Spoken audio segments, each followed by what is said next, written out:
bisognava dire pronti al pezzo. Ed eccoci qua, pronti al pezzo. Buongiorno a tutti. Oggi siamo con un risottino ed è proprio il momento giusto perché sia in pianura che a metà montagna, in montagna dobbiamo tendere ancora visto che ha nevicato anche stanotte, dunque siamo a fine aprile, ma comunque sono cose, diciamo, da aspettarsi, no? Oggi siamo col risotto con il Silene vulgaris, sempre schioppettino, diciamo, no?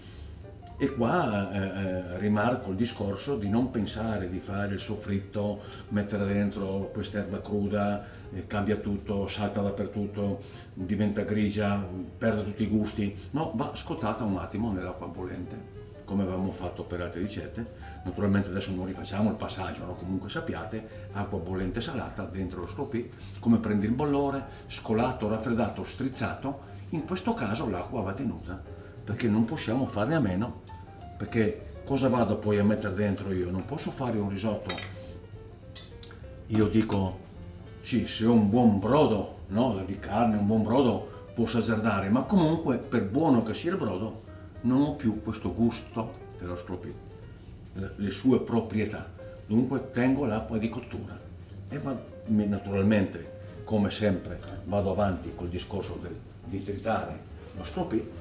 Me lo trito sempre qua, non serve nella maniera micidiale, però diciamo una tritata grossolana, senza troppi dubbi. Poi naturalmente pronta la pentola, mi vado ad accendere il fuoco.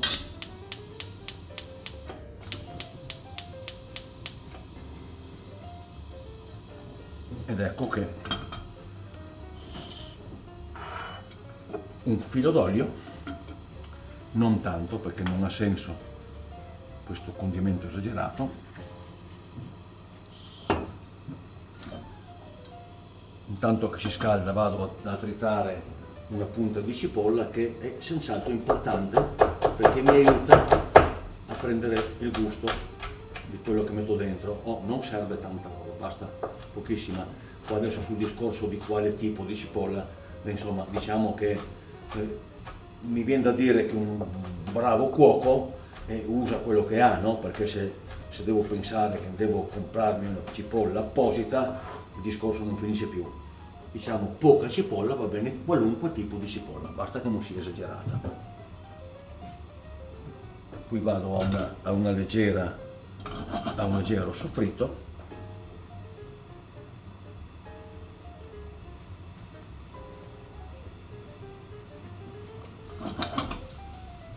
Stiamo poco. Ecco, nel frattempo, adesso la cipolla l'abbiamo vista, nel frattempo qua naturalmente ci va il riso. Oggi giustamente, siccome non stiamo facendo da mangiare per la caserma alla marmora, abbiamo le porzioni leggermente ridotte, no? Il nostro sficio, il nostro assaggino, l'olio, in questo caso di oliva. Io ritengo, quando in futuro faremo queste erbette in agrodolce, no? o altre miscele, io non consiglio mai un olio di oliva troppo carico di gusto, perché c'è alto il rischio che mi sa alla fine poi più il gusto verso l'oliva che verso ciò che ho messo dentro. Dunque, tanto per intenderci, un olio leggero di oliva. Io non so perché prediligo, forse perché vengo delle zone qua del Friuli dette bisiacchi, no? Bisiacchi, io sono di Pieris nativo, dunque sono un bisiacco.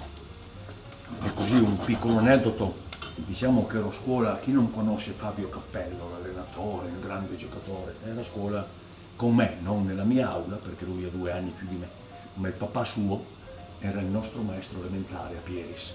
Ecco, la cipolla è quasi soffritta, adesso andiamo a mettere dentro naturalmente l'erba, come sentite anche il rumore, no? Deve prendere solo un attimo di amalgamarsi, si mette il riso e si va avanti con la cottura. E come già detto prima, qua abbiamo nelle nostre vicinanze l'acqua di cottura, molto, molto importante.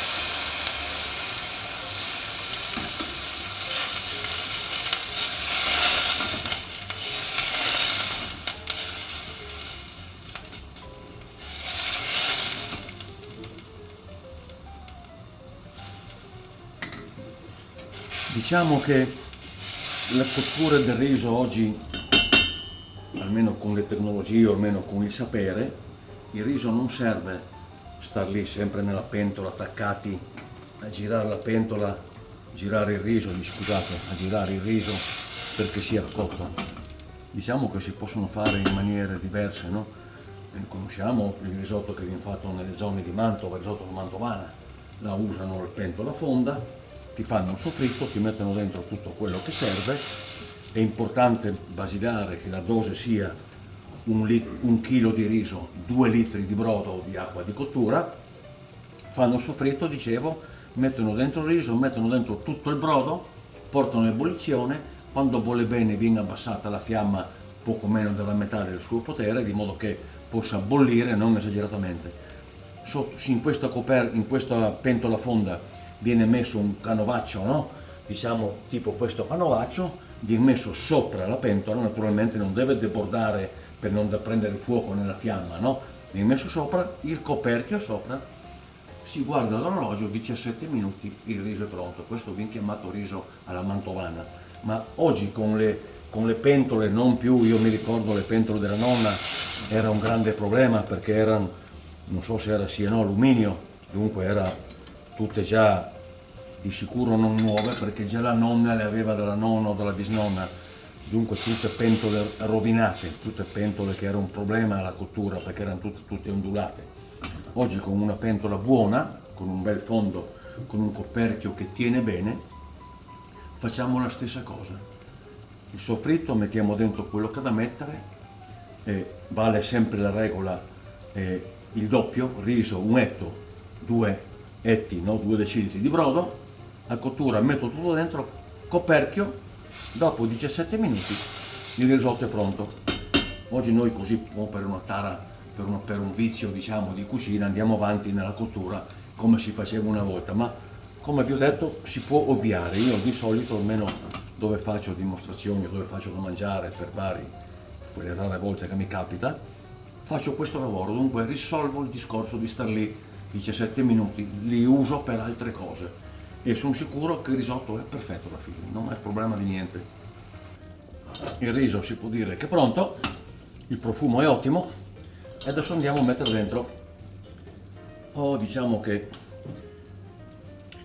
personalmente questa parola un po' di burro, no? Questa vita fatta in cucina, il solo pensiero di sentir amalgamare il risotto, oggi ho messo un po' di burro perché prima mi sentivo una cosa dietro la schiena ed era uno lì col mitra, come dire o metti il burro o premo il grilletto, e allora ho messo il burro. Sono cose che non faccio per un motivo semplice, mi sembra elementare, cioè abbiamo fatto oggi il risotto con lo sclopit. Cosa dobbiamo pensare? Cosa mettiamo nel piatto? Cosa degustiamo?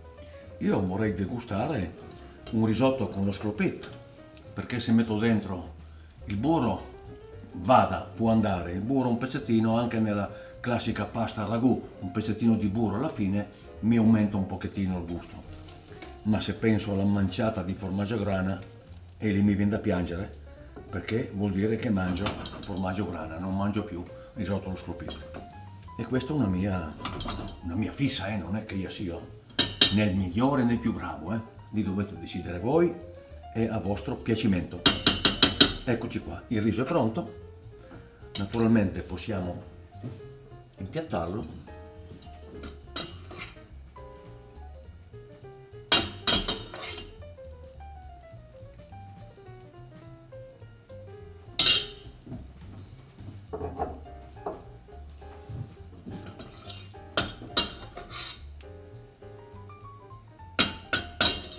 E il profumo che viene su già mi dice cosa mangio, ecco perché sono proprio contrario al formaggio e non c'è niente da fare.